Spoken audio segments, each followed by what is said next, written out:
حقویش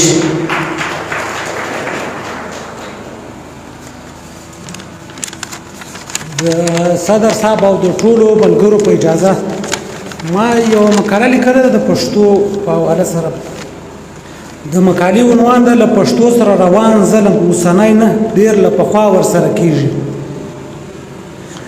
له پښتو ژبې سره له کلونو ظلم شوی دی. هغه هر څه ته په کتو نن د ویاړ ځای دی چې د پښتو ژبې ویونکي او لوستونکي لا نور هم زیات شوي دي او لا نور هم خپلې ژبې ته لاس په کار دي تر څو یې د نړۍ له نورو ژبو سره سیاله کړي.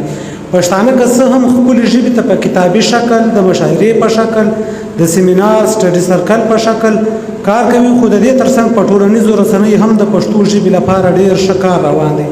هلته هر پښتون هڅه کوي چې په خپله مورنۍ ژبه پښتو لیکل وکړي، چې دې کار هم په پښتو کې ښه کار کړی دی چې هر پښتون لیکلو ویلو ته هڅوي. د ویاړ خبره له دې امله کوم چې دا کار ټول پښتانه په خپله کوي. له دوی سره ریاست یا د وخت واکمنان هیڅ ډول مرسته او همکاري نه کوي. د همکاري خبره لرې پرېږده، خو د پښتو ژبې د مخنیوي لپاره دوی هره ممکنه هڅه کوي چې د پښتو پر ځای دلته په پښتونخوا وطن کې پر دوی اردو ژبه وتپي او په افغانستان کې ورباندې فارسي ژبه وتپي. دا دواړه ژبې که څه هم د دغو ملکونو د اوسیدونکو ژبې نه دي، خو بیا هم غولېدلي خلک هڅه کوي چې پر پښتو او هلته پر میشتو خلکو دا ژبه وتپي او په بدل کې خپله مورنۍ ژبه ورنه هېره کړي. دا کار له پښتو ژبې سره اوسنی نه دی. دا ظلم له پښتو ژبې سره ډېر له پخوا را روان دی. کله چې ښوونځي ډېر کم وو یا تر کلیو نه وو رسېدلي یا د مدرسې په شکل کې وو یا د کلي د جومات په شکل کې وو چې د کلي ماشومانو ته به د جومات ملا امام سبق ورښوده، له هغه زمانې له پښتو سره ظلم را روان دی. هغه وخت چې کتابونه ماشومانو ته ورښودل کېده، هغه اوس هم په لرې پرتو سیمو کې د جوماتونو ملا امامان ورښیي چې زیاته برخه یې په عربي ژبه دي، لکه شروط الصلات، خلاصه، کدوري، نورالضا، نورالظلم، کنز او نور. او ځینې نور کتابونه چې د فارسي ژبې اشعار دي هم په یو مهم ډول سره ورښودل کېږي، لکه د 14مې زېږدیزې پېړۍ د پاریس اوسني ایران د لیکوال او شاعر سعدي شیرازي 2 کتابونه بوستان او ګلستان چې د ده صوفیانه ټولنیز او اخلاقي فکرونه انځورګري کوي. له دې امله پښتنو ماشومانو ته له ډېره وخته ورښودل کېږي همدا ډول پنج کتاب یا پنجګن چې د غټ صوفي استاد شیخ یعقوب سرپي کشمیري له 1521 څخه تر 1594 کال پورې کتاب دی پښتنو ماشومانو ته ورښودل کېږي. د دې کتابونو زده کوونکي به لومړی ژباړه زده کوي، بیا به یې په ترنم کې زده کوي چې ژباړه او ترنم ورڅخه لږ تر لږه 6 یا 7 میاشتې وخت اخلي. پاتې شو د دې کتاب څخه علم اخیستل چې هغه به څومره وخت اخلي. نو د دې په ځای د وخت واکمنانو ته دا ضروري وه چې په خپله پښتو کې ماشومانو ته درس ورکړي تر څو یې هغه ژر زده کړي. او د دې عربي او فارسي کتابونو په بدل کې موږ په پښتو ژبه کې ډېر علمي، اسلامي او معلوماتي کتابونه لرل چې د وخت ډېرو تکړه شخصیتونو لیکلي دي، لکه بایزید روښان، اخوان درویزه، خوشحال خان، رحمان بابا، عبدالحمید چې د پښتو ژبې پر سعدي او مشکاب هم یادېده، کاظم خان شیدا او داسې نورو ډېر ښایسته کتابونه لیکلي دي. که څه هم موږ د خپلو پښتو ښه علمي، اسلامي او معلوماتي کتابونه لرل، د دې ترڅنګ له دې لوړو کتابونو څخه چې موږ مخکې یاد کړل ځینې پښتو ژبې ته هم ژباړل شوي دي، خو بیا هم موږ ته د پښتو په ځای هغه د فارسي او عربي ژبې کتابونه راښودل کېدل. موږ د ګلستان ژباړه په پښتو کې لرو.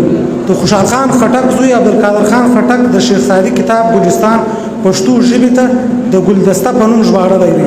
د دې کتاب ژباړه هغه تر 1124 کال پورې بشپړه کړې ده، خو دا کتاب د ډېرې بېغورۍ له امله تر 2500 کالو پورې نه دی چاپ شوی، چې وروسته په 1941 کال کې د پېښور اکاډمۍ لخوا چاپ شو، خو د افغانستان او پښتونخوا په اوسنیو کتاب پلورنځیو کې په نایابه موندل کېږي. او د ګلدستې چې کومې نسخې په هندوستان کې وي، هغه په 1422 لمریز کال کې د افغانستان د علومو اکاډمۍ لخوا کابل ته راوړل شوې.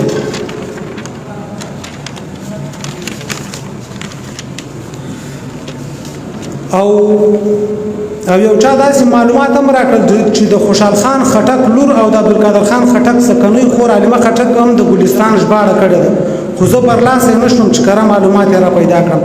او دا کتاب په دې نږدې لسیزو کې خان شهید عبدالصمد خان اڅکزي هم پښتو ژبې ته ژباړلی دی. دا کتاب هغه په 1950 کال کې د اریپور په زندان کې ژباړلی دی.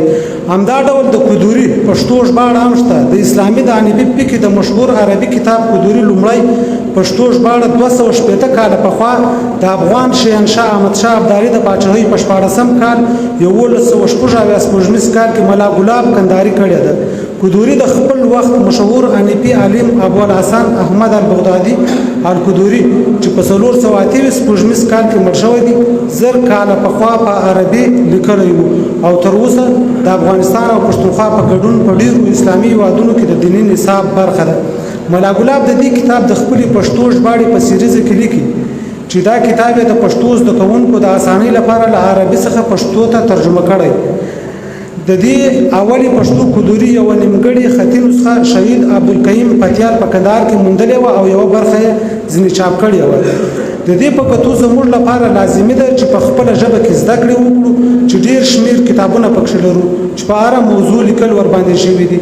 خو که بیا هم زموږ د لیکوالانو لیکل شوي کتابونه د وخت واکمنان یا زموږ ښوونکي نه ورښیي او شیخ سعدي کتاب د هغوی تر کتابونو غوره بولي، نو بیا هم هغه د شیخ سعدي کتاب ګلستان چې عبدالقادر خان خټک پښتو ژبې ته د ګلدسته په نوم ژباړلی دی هغه له 2500 کالو څخه د دوی مخکې پروت دی. همدا ډول د کدوري ژباړه د دوی مخته له 280 کالو پروته، خو بدبختانه دوی له هغه سره هماغه د شیخ سعدي کتاب چې په فارسي ژبه لیکل شوی دی او د عربي ژبې کدوري ورښیي. دا ظلم زموږ له پښتو سره له کلونو روان دی چې د خپلې ژبې پر ځای د پردو ژبه ورښودل کېږي. د خپل کلتور، رواج، تاریخ، ملي غرور پر ځای د نورو کلتور، رواج، تاریخ ورښودل کېږي. د علم او پوهې پر ځای د پردیو ژبه ورښودل کېږي چې له دې عمله دوی بې علمه پاتې کېږي یا خپل علمي غرور پرېږدي د بل اتل ته اتل وایي. بیا چې کله دا سیمه د انګریزانو مستعمره شوه بیا انګریزانو له پښتو او پښتنو سره ظلم وکړ چې په هکله یې باچا خان بابا داسې لیکلي دي: پیرنګیانو د هندوستان د خلکو د تعلیم لپاره په نوې طریقه سکولونه جوړ کړي وو، خو د پښتنو لپاره یې تش په نامه د کمې درجې سکولونه جوړ کړي وو. چېرته به په یو نیم لوی کلي کې پرایمري سکول وو، په هغه کې به هم څه دومره هلکان نه داخلېدل، نو هندوستان یې له ابتدایي تعلیمه په مورنۍ ژبه کې ورکولو، خو یو پښتون بدقسمته قام له تعلیم په پردۍ ژبه کې ورکولو. د دې د پاسه ملایان ورپسې لمسولي وو چې که دا قام تعلیم وکړي نو ستاسو قدر به کم شي او بازار به مو سوړ شي. ملایانو به پروپاګانډه کوله چې صاحبه ته د دوزخ نه کله راغلی یا کوم دوزخي دا خبرې تا ته رسولي دي. دا ظلم ملایانو اوس هم د پښتنو افغانانو سره کوي. ښه مثال یې د افغانستان ښوونځي دي چې د نجونو پر مخ یې تړلي دي او د هلکانو ښوونځیو ته هم په ډول ډول نومونو خنډونه جوړوي. له پښتو او پښتنو سره د دې ظلم لړۍ بیا د افغانستان په جهاد کې لا نوره هم زیاته شوه. په دې وخت کې د نړیوالو موسسو په مرسته په پاکستان کې افغان کډوالو ته د ښوونې نظام برابر کړ. په دې ښوونځیو کې ټول د جنګ توکي ورښودل. دا کتاب د 1988 کال په اوله لسیزه کې د US ګرانټ په ذریعه یونیورسيټي اف نیبراسکا او د افغانستان په مرکز کې جوړ کړل. د ابتدایي ښوونځیو کتابونه چې په جهادي موادو سره لیکل شوي وو په هغه کې د ټوپک، مرمیو، عسکرو او ماینونو عکسونه په عام ډول ښکارېدل.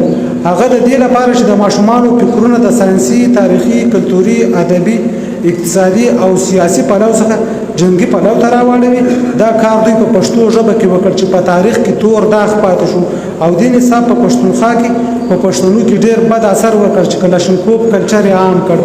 او دلته پاکستان لا اولې ورځې له پښتنو سره د مور او میرې چلند کوي. په ښوونځیو کې د پښتو ویلو ته توجه نه ورکوي. که څوک وایي دوی یو ډول چکر کې اچوي چې په پښتو کې تعلیم وکړي نوکري به څوک څنګه پیدا کوي. د دې ترڅنګ د پاکستان میډیا هم د پښتنو په کلتور او ژبه پسې پروپاګانډه کوي تر څو د خلکو توجه د پښتو او پښتونولي څخه واړوي. د دې لپاره به ټول پښتانه په ګډه کار کوي چې د خپلو پښتنو توجه خپلې ژبې او خپل د پښتونولي کلتور ته راوړي. موږ په ډېره ډیجیټل زمانه کې ژوند کوو، که څه هم دښمن زموږ پر وړاندې هلته ډېر اکټیو دی، خو موږ به هم همداسې اکټیو کېږو. هغه که پر فیسبوک وي، که پر یوټیوب وي، که په ټویټر او نور وي، موږ به خپلې ژبې ته کار کوو تر څو یې د نړۍ د ژبو سره سیاله کړو. مننه.